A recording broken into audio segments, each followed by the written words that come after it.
Chapter 4. Oh dear. The snowman looked around. The room was lit up by his cool white glow and the crazy racing patterns of the fairy lights on the fallen tree. Where is everyone? He wondered. On the floor, small figures started emerging from the tree. Christmas tree decorations of all shapes and sizes wriggled free from under the branches. Elf was standing by the socket, flabbergasted by what he had just seen. "Look what you've done, you clumsy great oaf!" shouted an angry round Christmas pudding to the giant snowman. It wasn't a real Christmas pudding. It was a bauble decorated as a Christmas pudding. "This is a disaster," he went on. "What a fine Christmas surprise!" Did I do that?" asked the giant snowman, who incidentally stood 5 feet high. "Did I knock the tree? I am sorry. I'm supposed to be the big Christmas surprise. Isn't it Christmas yet?" "No, dear," replied a fairy, adjusting her wings. "Not yet." "Oh, what a mess!" the snowman went on. "I've been in that box for months waiting for this moment. Don't tell me I've got it wrong." The snowman was starting to get stressed. Now, comforted a friendly-looking angel. "I'm sure we can fix this." "Fix it!" retorted the angry pudding. "Look at it!" Other decorations assembled and started murmuring. Giant Snowman was a sensitive soul and was starting to feel a little deflated to think he had caused this accident. Elf remained silent. He knew Snowman wasn't to blame, but he didn't have the courage to speak up. This was all Elf's fault, his desire to find a better place on the tree. Penguin knew it too. He had seen everything. Penguin remained silent, his beady eyes fixed on Elf. Elf knew Penguin was staring at him. He had to do something. "Dear Mr. Pudding, please calm down," spoke another angel. "I'm sure it was an accident." "It was," confirmed the snowman. "I was supposed to pop up on Christmas morning. I don't know how this could have happened." Yes," interrupted Elf. "Let's all calm down, shall we? I'm sure we can fix this. All we need to do is get the tree back up." All the decorations turned to look at this new arrival, Elf. "Hello, gentle Christmas folk," Elf started nervously. "My name is Elf. I am a new member of this happy community, and I'm delighted to meet you all. As the good angel was saying, I'm sure this is an unfortunate accident, and we shouldn't take it out on Mr. Big Snowman. The night is young, and I'm sure if we all work together, we can put things right." "Well said, Elf," replied a little wooden Santa decoration with a pointy red hat. "The boy is right. If you all work together, Christmas can be saved." Inspired, all the decorations cheered, while the Santa decoration waved and laughed. As they quietened down, Santa turned back to the elf and asked, "What's your plan, my boy?" Elf hadn't thought that far ahead, but he was a clever elf. Surely he could think of a plan. He looked around.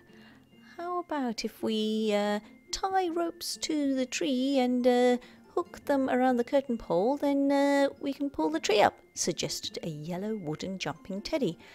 "Oh yes," agreed Clown. "Molly, bless her, fixed my string today. She may have left the sewing box on the table." "There we go, we have a plan," said Elf. "Now all we need is a search and retrieve party."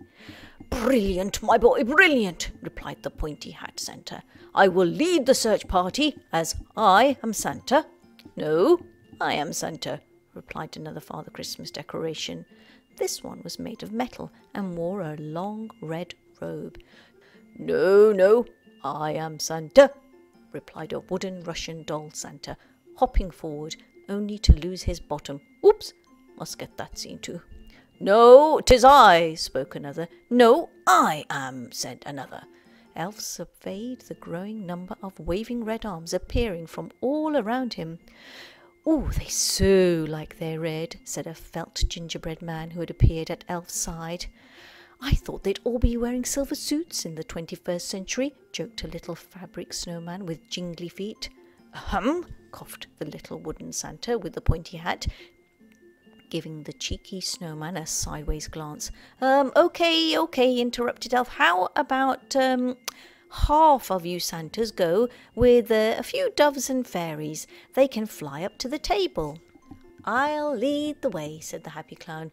We'll go too, said a couple of toy soldiers. We can help carry the strings and ropes. The explorers set off, waved on by the remaining decorations. The ceramic fairies flew ahead, their ethereal glow lighting the way. The little knitted penguin watched the search party go. While the other decorations were distracted, he quietly slipped away. Only Elf saw him disappear into the darkness. Chapter 5. The Search. Elf dear, an angel called, I think we should check we're all accounted for. Some of our friends might be still stuck under the tree. I don't think everyone's here. A list was quickly drawn up, and the decorations organised themselves into search parties and set off, calling for their friends. Thank you for standing up for me, Elf, said the giant glowing snowman. Don't mention it, said Elf. Because I really don't deserve it, he thought to himself. We'll sort this out, you wait and see. It'll be the best Christmas ever. What's your plan for getting everyone back on the tree? Giant Snowman continued. Elf paused. Again, he hadn't thought that far ahead. I suppose we'll just have to climb up, I guess, he replied. Oh, please can I be creative director? Asked the gingerbread man excitedly. Excuse me, Elf replied. The person who decides how things should be arranged, how we should all hang on the tree to make it look beautiful. Don't get me wrong, I love Molly and Jack, but it has always been my desire to be a designer. I have a flair for it. I'm a natural. Please let me arrange where all the decorations go on the tree. Gingerbread Man clasped his hands together and looked imploringly at Elf. His oversized moustache twitched from side to side. Elf was a little taken aback. Everyone was starting to think of him as a leader in this important mission. He'd never been a leader before. Not that he wasn't up to the job. He could do it, and it would prove his worthiness and position on the tree. This was a good sign. If it means that much to you, he replied, and if everyone is happy, of course, then it's fine by me. There was a general murmur of approval. Elf sidled up to the gingerbread man and whispered, as long as I get a good place in recognition of my service to the Christmas tree community, he winked. Gingerbread Man understood immediately. Of course, he replied, and winked back. Yes, things were looking good, thought Elf. Now all they had to do was get the tree up. Chapter 6. Aiuto. The decorations dispersed, and Elf joined in the search. As he waded through the thick branches, he heard a faint muffled cry. Aiuto! Help! Over here! Elf quickly scrambled over towards the cry. He pulled the branches aside to see an old woman with a sooty face, wearing a pointy hat and holding a broom. Isn't this the wrong time of year for witches? He asked as he helped the old woman up. I beg your pardon, young man. I am La Befana, the grandmother, and I'll have you know that there would be many bambini who would be very disappointed if I didn't deliver their presents at Christmas, she huffed. Oh, I'm sorry. I've never heard of La Befana, replied Elf apologetically. Perhaps you've heard of Babushka then, she replied. The old woman who helped the 3 wise men? Elf looked confused.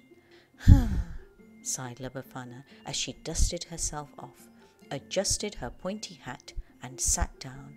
Then I will explain. Chapter 7. The Story of Babushka. Many, many years ago, she began, I lived in a small village in Italy. I lived alone in a beautiful white villa with blue shutters on my window. My garden was filled with sweet scented flowers. Every day I cleaned my house from top to bottom. and tended my plants. It was the most beautiful house in the whole village, and I still am the finest cook from that town. She nodded confidently. Elf nodded back. Anyway, she continued, one evening, everyone in the village was talking about the new star in the sky. They said it was magical, that it shone brighter than all the rest. But I was too busy to look and carried on with my work. The next morning, as I was preparing breakfast, there was a knock on my door. I opened it to see none other than the 3 wise men. Dressed in jewels and fine fabric, they looked like 3 magnificent kings, Melchior, Balthazar, and Gaspar. Of course, they approached my house because it was the finest, she smiled. Of course, replied Elf. Well, I prepared lovely food for them and offered them the most comfortable beds, and they were extremely grateful. They told me how they had followed the star for many days. Where to? I asked. We don't know, replied Melchior, but we believe it will lead us to the newborn king, the king of earth and heaven. We go to praise him and present him with gifts. Why don't you come with us? Asked Balthazar. I don't know why, but I hesitated. It seems so foolish now, hesitating to go and see the king of earth and heaven. Bafana paused. Anyway, I came to my senses and decided to go, but first I had to get my house in order and find a suitable gift. While they slept that day, I tidied the house, went out and bought toys for the child and made preparations to leave.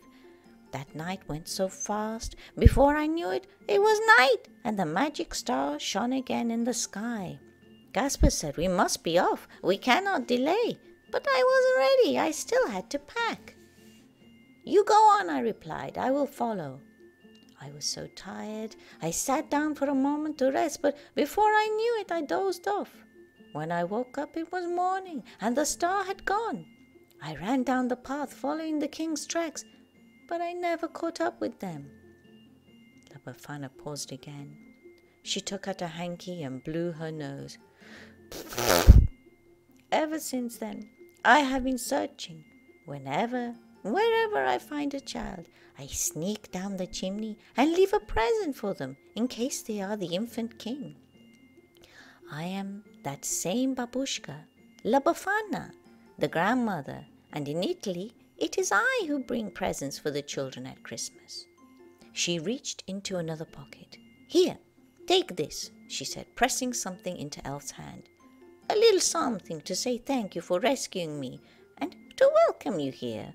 Oh, there's no need, Elf replied. Take it. It may come in useful.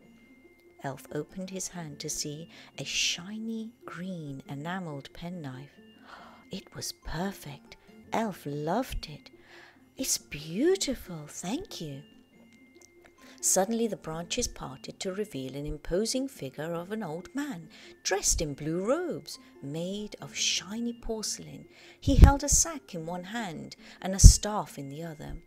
Oh, there you are, he spoke in a deep, thick Russian accent. Bafana, I have been looking for you everywhere.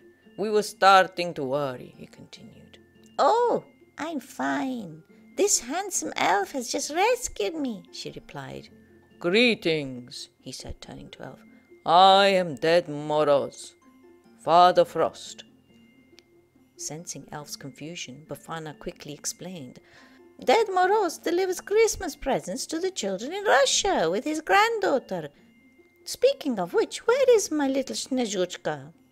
As Bafana turned round, a beautiful little wooden Russian doll arrived, dressed in a pale blue starry jacket with bright red rosy cheeks.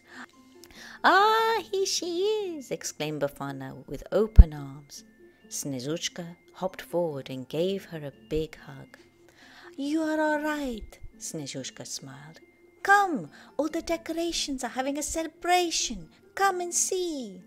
Happy and intrigued, everyone followed.